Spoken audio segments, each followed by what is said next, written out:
Should we call it a night? Oh, or does the young lady want to keep watching movies? Did you tell me that they have the dead? Or did I dream that? Yeah, they have it. You want to watch it? Yes, please. Here we go. Go. But you were an essential part of the party. That is until you got bored and went off to discover Europe. You want to talk about that? Tell me about your lecture. I admit that I've become something of a monomaniac. My own son is no longer speaking to me because I didn't hide how appalled I was that his wife is expecting another child. He doesn't want me anywhere near her for fear she'll have a miscarriage. What? How could you tell him that he can't have another child? It's their third. So what's the next logical alternative? For people to start killing themselves? People should be aware once and for all of the state of the fucking planet they're living on. Now, perhaps it isn't the best subject for you. You're living with a dying woman in the world, also in its death throes.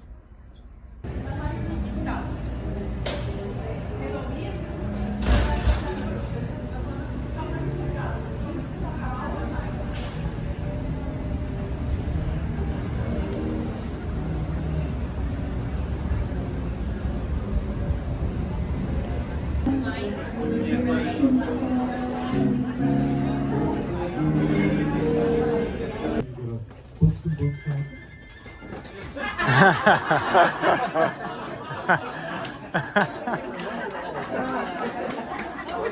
That was the next thing I was going to do. Please turn off. Thank you.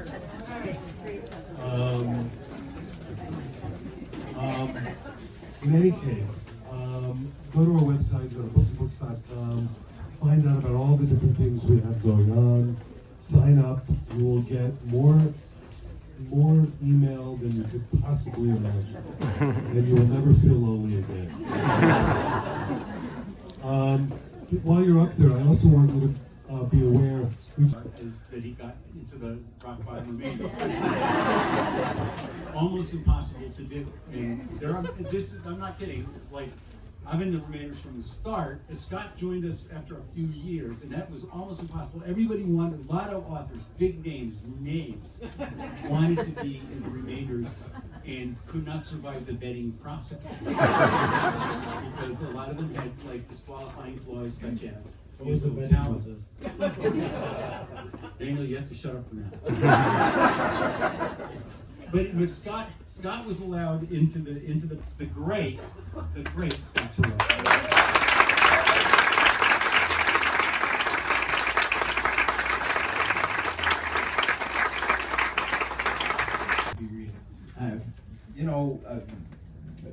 Dave mentioned that he was kind enough and wonderful enough to marry Adrian and me, and he did that in the middle of the woods in southeast Wisconsin, which is where I've always had a house for more than 30 years.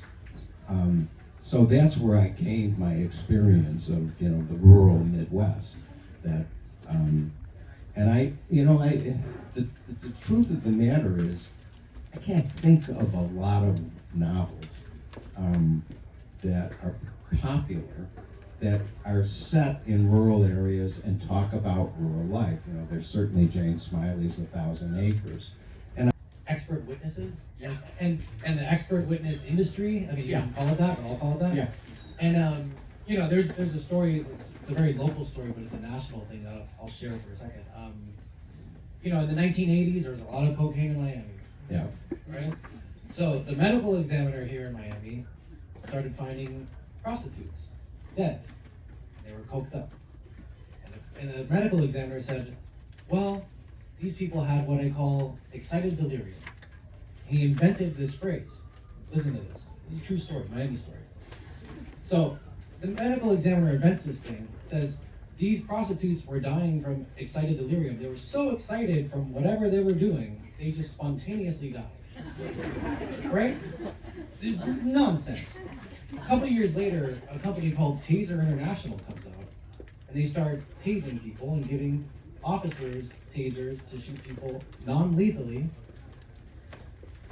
Expert witnesses start coming out of the woodwork and saying, all those deaths after people got tased, that was excited delirium.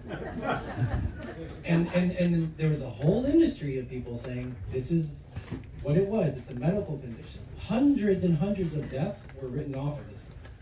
Even George Floyd, when he was murdered in 2020, the first thing they said was, that's excited delirium. It was only 2 years ago when the medical profession and other groups said, okay, we're not going to allow this testimony anymore. You get at that larger topic in the story about how can expert witnesses get away with the things that they get away with. How do you turn a hunch into a fact, right? Yeah. How does that happen? And is there a hope that it can be turned around in some kind of way? I hope that this novel is not waylaid by the little screeds that Rusty occasionally goes on.